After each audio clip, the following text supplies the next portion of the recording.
Hi everyone, in this video I will guide you how you can change the text direction from top to bottom or bottom to top in the table.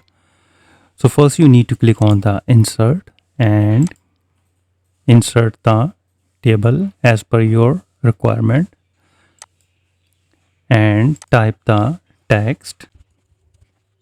And for example, if you want to give the direction of this wonderful text to the top to bottom, then how you can do it? Right click and go to the text direction.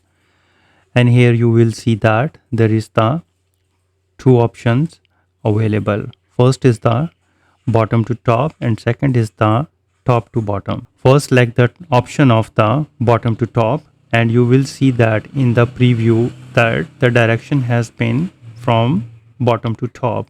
Then click OK. Now you can see that the wonderful text direction is from bottom to top. You can drag it and increase the width of the row.